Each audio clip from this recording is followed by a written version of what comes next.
Welcome to the Dream Achievers podcast, where we focus on business owners and purpose-driven leaders in our local communities. We meet people every day where we shop, eat, and do life, and want to bring their stories to you each and every Wednesday. Now, let's get to this week's guest. Hey, welcome to another episode of Dream Achievers. This is Andy Young, the Mountain Money Man, and I'm joined today by someone that's creating a huge blessing in our area, Savanah with Isaiah 117 House. Savanah, how are you doing today? I'm great. How are you? I'm doing fantastic. You know, it's dreary outside. Yeah. It's rainy as we're recording this, but you know, the passion and the heart that's going to be in this home warms us up. Yeah, sure does. Well, I guess let's start there. We are standing in a active construction site. Mm-hmm. No construction going on right now today, but tell us a little bit about where we are. So as you can see, we've got the house all built up. They came yesterday and wired our internet. The last mechanical component that we're waiting on is HVAC, which we hope to have a date for by the end of the week. And hopefully that'll be in within the next 2 to 3 weeks.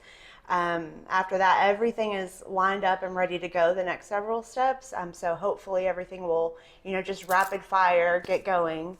And we're, projecting a late spring opening. Okay, late spring opening. Now, this home, if you're not familiar with Isaiah 117, what is this home used for? So this home is sort of a temporary respite for foster children who are removed from their homes. Right now, the situation that they are facing is when they are removed, they stay at one of the 3 DSS offices that we serve, which is the City of Bristol, Washington County, and Smith County. I don't know if you've ever been in a DSS office, but it's a government office. You don't want a child to be in any government office for an hour, let alone the 5 to 6 hours that they might have to wait for placement. Or several times since I started with Isaiah 117, we have had children spend the nights in those offices for 2 weeks. There's no kitchen, no shower. We partner with local churches that allow them to come and use their shower facility so they can get clean. If they have anything, it's just a handful of stuff in a black trash bag. So we're going to take the place of that, and they'll get to come and hang out here instead. It's an actual home, a loving, safe space that they can come to await that placement in lieu of going to the office. Here we provide them with about a week's worth of brand new clothing. Our giving room is upstairs, and that will house all of our clothing for ages newborn to 18 years old. We give them shoes, hygiene essentials, toys, books. The general rule is if it's in the house and you want it, it's yours. But we really try to just kind of cover them in what we call lavish love, and just try to reduce the trauma from the day, and just make it a little bit easier for them, let them know that they're not alone and that they're worth more than what they've been given or the cards they've been dealt. Another thing that we do is we support the foster families. If they need a car seat, a bed, extra diapers, formula, whatever it is, we make sure that we can get that for them. And we provide a lot of support to the DSS staff as well, because they do not have an easy job. This is going to be their office space, so they can have a separate space that they can do their work. And we just show them as much love as we show our kids. Well, I know, obviously, Isaiah 117, a fairly new organization with that. But if we rewind a few years ago with Rhonda and looking at that DSS office, going into a windowless room to have a class, yep, and realizing when you say bring them here, you mean this windowless, soulless room, yeah, sleeping on the floor. To come into something like this, totally different. Yeah. So I'm just blown away by the fact that people are able to look at this on the outside and say, oh, it's just a house. Not just a house. But to see the fact that this is run, there's a few employees, but primarily run by the giving of others, whether it's their time, their money, or supplies, yep, correct? Yes, yeah, this house, all the Isaiah 117 houses, we're responsible for our own funding, which is 100% done by our community members. Everything that we've got is because of people who are driving by us right now. They've chosen to give, be it finances or pajamas or whatever that may be. It all comes from our community members. And every ounce of love that is in this house, or that will be, is poured out by volunteers. Well, we're going to show some of that love as we walk around, some of the things that'll be hidden in the wall, but part of the makeup of this home going forward. You might have seen them out in the community within the last couple years, helping to raise some of those funds with lemonade stands. Yes. Right? So Yes. Tell me, why lemonade? That was something that was started at the first house in Carter County, and it was really just a group of kids who decided that that's what they wanted to do to contribute to the ministry. And so now that is something that we as an organization do every year in July. Every house participates, and the goal is to just have as many lemonade stands set up across our service area as we can, mostly to raise awareness. That is the most important thing, is that we keep finding ways to almost shove it in faces. This is who we are and what we do, and we trust that the people who feel called to get involved in whatever way will do that. I think last year we had about 35 lemonade stands, which was really cool. It was great to hear people saying, "Yeah, I drove down Main Street in Abingdon and saw 6." Yeah, you see more lemonade stands than Girl Scouts out at the cookie time, right? That's the goal. Not that I don't love cookies, but the lemonade. Yeah. Now, the fundraising isn't limited there. I know I just recently heard with Marion County in Indiana, fundraising a 17-year-old that got a calling that said, "You know what, a young gentleman, I want to make a difference. Yeah. I'm going to host a gala." So you think of gala and it's like black tie affair, formal attire, steak dinner, raise $60,000 Yeah. as a 17-year-old. Yeah. Just unreal to hear stories like that. So it's not age related. It's just calling. It's Yeah. just, hey, I want to be able to make a difference. So whether it's that you're coming into the home to volunteer time, that you're helping take care of one of the lemonade stands, or just being out in the community to share the word with that. I've got to ask, Savanah, how did you first hear about Isaiah 117? So I heard about Isaiah 117 at probably the lowest point in my life. In my past life, I was dabbling in copy editing and woodworking, and I had a table saw accident, lost my finger, and I let that kind of just deplete any sense of good that I had. I let myself suffer a lot, and I spent a lot of time just like locked up in my house. I didn't leave unless I had to. And then one day I decided to go to a Bible study at our church that they were starting. And my pastor was standing up there, and he said something. He was talking about people who just feel like they're an absolute mess. And I kind of tuned out because I was like, I know what that is, so I don't need to hear your version of it. But he said that God will take your mess and make it something magnificent. And for some reason that line really stuck with me, and it still does, because that's really kind of what got me started. But after that, I went up to my associate pastor and I said, "You just gotta put me somewhere, help a brother out." So he introduced me to a lady, one of my favorite people in the world, who is over our RAP ministry, which is a foster care ministry at the church. And we got to talking that night, and she had mentioned that Isaiah 117 House was going to be having their very first connection meeting at the Highlands Fellowship campus the next night. So I went and I listened to, what this means, what it does, how many things it fulfills, and just from the get-go, I said, just whatever I can do, if there's a place that I can be used, please do it. So I volunteered for everything. I was at every awareness raising event. I wrote thank you notes. I did social worker appreciation stuff, just whatever I could do to be involved, I did. And coming from a period of sitting down so much, I don't feel like I've sat down much since. And it really saved me from what I was doing at the time, and the way that I was just sitting in misery with my cheesecake. Well, we like a good cheesecake, cheesecake. but we can still look at that and say, God puts people to use where He sees fit, and sometimes it's when you go through those things You don't see why at that time. Right. But then you get to see the why afterwards.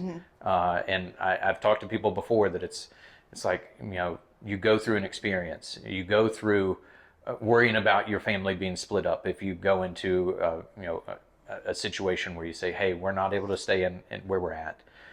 And just the fear that comes along with that. And for people, if they're able to come into a period of time to where they're removed from a home and be able to come into here, and if they're blessed to where somebody can pull them all in together, great. But if not, that they have that transitional moment without just, hey, we stripped you out of there, but also now we've put you in this entirely depressing situation with that. What's the goal as far as with Isaiah 117 for this home? What are you hoping to provide for those that come through these doors?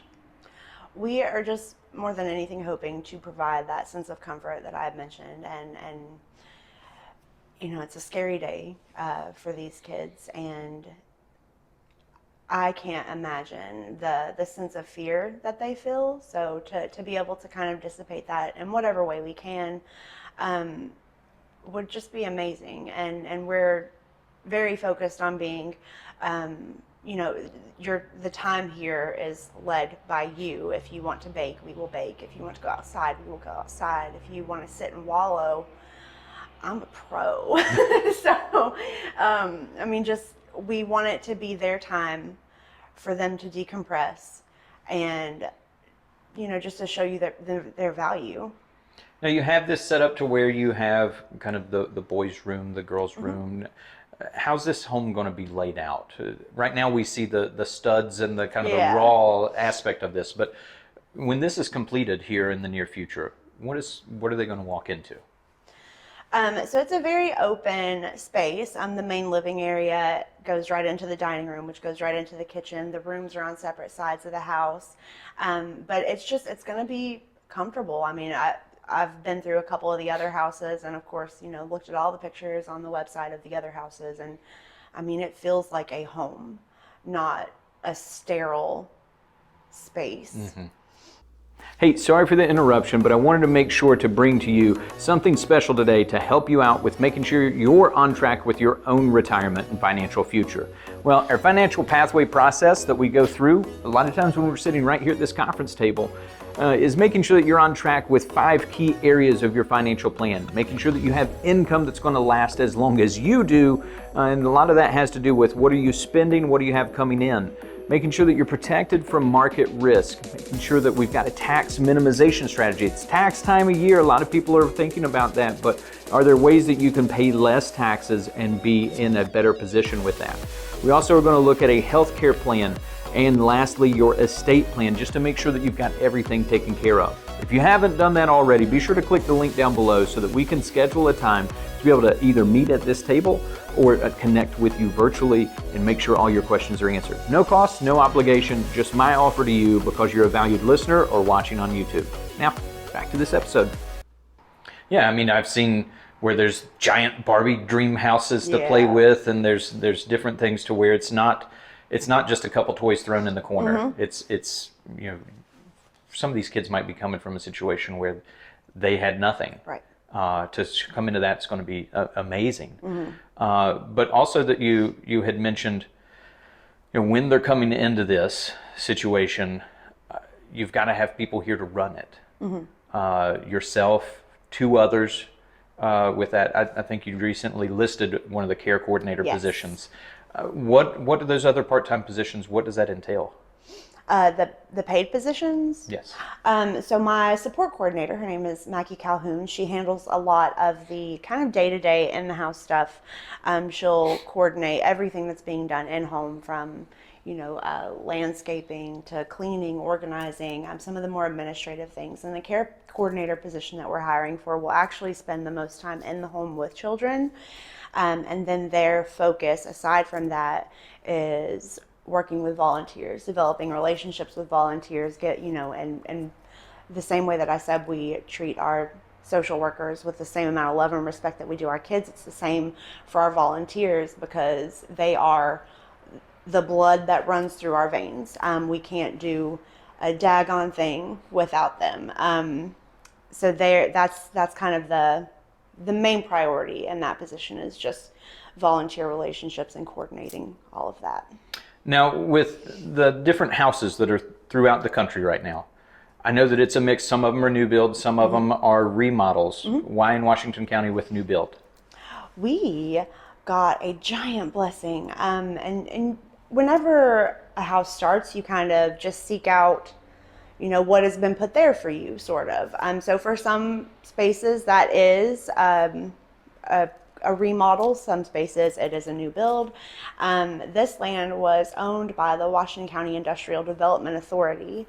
And we've got a couple of those guys that are just really on our side, and they fought for this portion of the land to be donated to us. Well, it's to turn a vacant piece of property into this is going to be amazing, and to see when there is life in this home, when there's hope in this home, is going to be great with that. The money that it takes to get everything going. I know you've got a couple key events throughout the year. And you've got one coming up here soon. You want to tell us a little bit about that that's coming up in April? Yes. We have our biannual fundraising luncheon and dinner. We're going to do that Tuesday, April 8th at the Southwest Virginia Higher Education Center. Lunch is at 12, dinner is at 6. Our founder, Rhonda, will be speaking, which I am always really excited to see because there's, nobody can tell a story like she can. But to host a table, which seats 8, comes at no cost. We just ask, our table host to bring 7 people that you like and you want to eat a meal with and hang out, hear me and Rhonda yabber on and just enjoy the fellowship. And to be a table host, if that was something that somebody was interested in, you could email WashingtonVA at Isaiah117house.com. Well, we'll have that link down below so that way you can make sure to message, get a table out. As we release this, we'll still have a little bit of time before the event that's occurring with that. As we move into the new year, when would this home be planned to be done? It's going to be open by the beginning of the summer. We're hoping for late spring, but by the beginning of the summer, we will be serving children if it is the last thing I do on this earth. Well, this has not been a good year for construction No. with the weather. It has not. I've got clients that have went through that they've been struggling to get under roof. We've had natural disasters and everything else that's occurred in between. So the fact that we're even to this point is amazing. I know. We get to work with some of the best people, which is one of my favorite parts about this job. And you celebrate those contractors that have come in. You want to share some of the stories of some of the different contractors that have helped get to this point?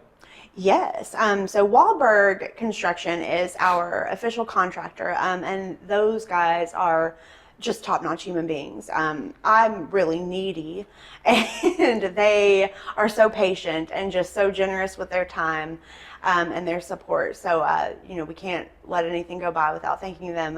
My husband actually assembled several area electricians to do all of the electrical work, which I thought was really cool because they're competing electricians, and they were all working together to get this house wired, and I just thought that was fantastic.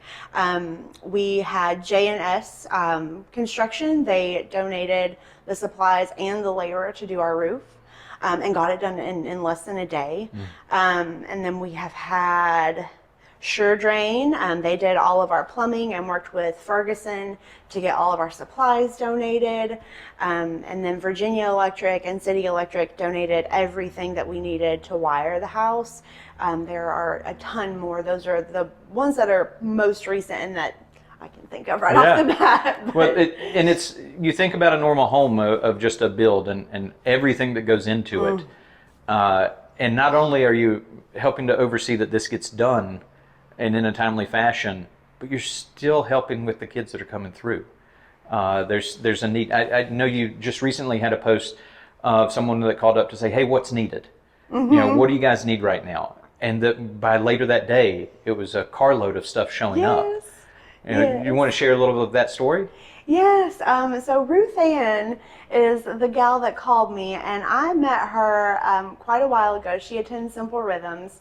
And I've met with her and her friend Kay a couple times, and they're just I don't think there are many better people. They are very get it done.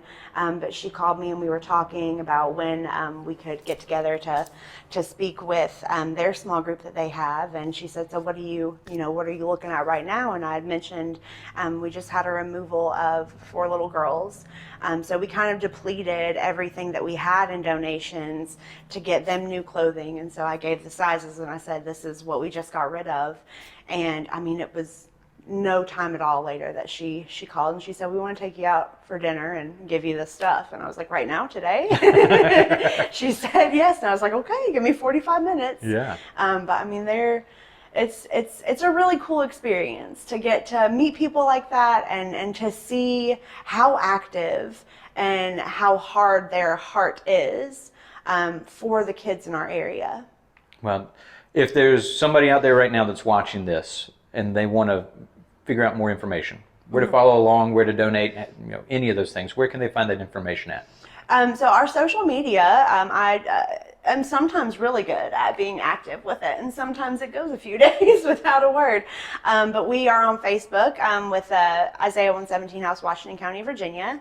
You can also email WashingtonVA@Isaiah117house.com.